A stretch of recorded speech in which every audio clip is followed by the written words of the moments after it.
మాధవా మౌనమా సనాతన కనరావ కమల నయనాథవా మౌనమా సనాతన కనరావ కమల నయనా हे परंधाम कारुण्य सिंधु सत्यव्रत नाम हे दीनबंधु हे परंधाम कारुण्य सिंधु सत्यव्रत नाम हे दीनबंधु కనుల నిన్ను చూడ నేను చలీనా కావగరారా ప్రభు మాధవా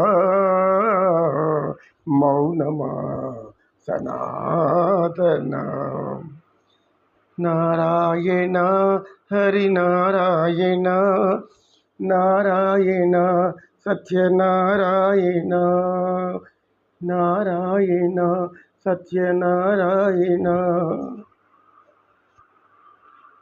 శ్రీమన్నారాయణ పద్మాం రక్షమ శరణ్ ప్రభు శరణ్. గురువుగారు అబద్ధం చెప్పమంటారా నిజం చెప్పమంటారా? చెప్పేది నిజమే చెప్పాడు, మళ్ళా అబద్ధం కూడా చెప్పమని ఎందుకు అంటారు? చెప్పండి, నిజమే చెప్పాలి కదా గురువుకి. సరే గురువుగారు, ఎవరి లోకంలో వారు ఉన్నారు. ఎవరి లోకంలో వారు ఉన్నారా? అదేంటది గురువుగారు? మీరు అడిగింది అదే, నేను చెప్పింది ఇదే. లోకం ఎలా ఉందన్నావు? లోకంలో జనాలు ఎవరి లోకంలో వాళ్ళు ఉంటారు అన్నాను. ఓహో, నువ్వేదో కొంచెం గొప్పగా చెప్పినట్టున్నావు. అయితే ఇది నాకు కూడా అర్థం కాలేదు. ఎవరి లోకంలో వారు ఉన్నారంటే అర్థం ఏమి అంటే, మనం ఒక గురువు ఎక్కడన్నా మంచి గురువుని ఎత్తుకుని అడదాం కదా అని అన్నాడు. శిష్యుడు వాడికి తెలిసినంతా వాడు చెప్పాడు. అక్కడి నుంచి సత్యనిష్ఠుడి దగ్గరికి వచ్చారు.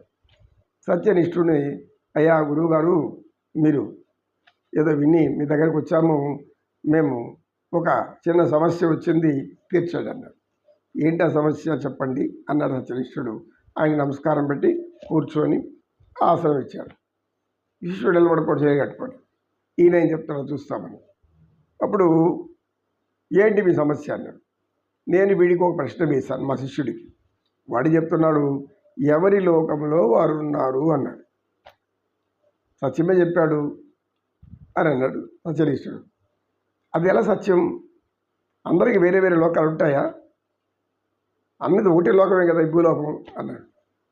నువ్వు అన్నది నిజమే, భూలోకం అనేది ఒకే ఒక లోకం.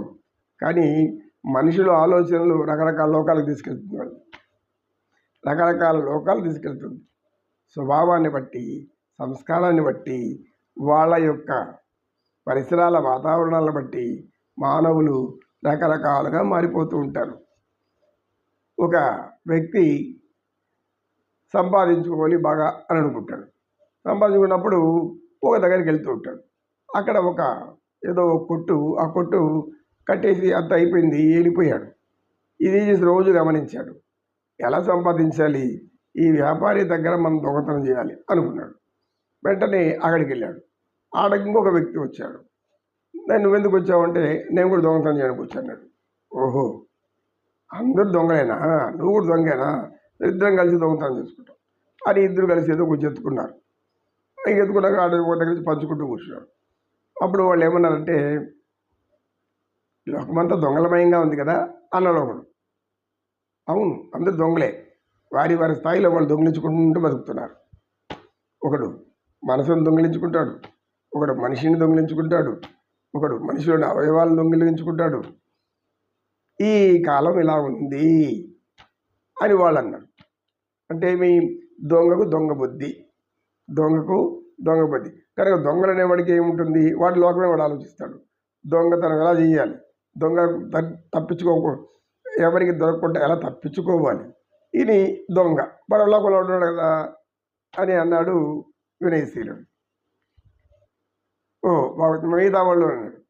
ఇంకొకడు అధికారం కావాలి, అధికారం కావాలంటే ఎలా రావాలి, ఎలా పొందాలి, ఏం చెయ్యాలి, కుట్రలు భయాలా, కుతంత్రాలు చేయాలా, లేకపోతే మోసం చేయాలా, ఏ విధంగా దీన్ని ఈ పదవి నాకు రావాలి అని అనుకుంటూ నిత్యం ఆలోచిస్తాడు.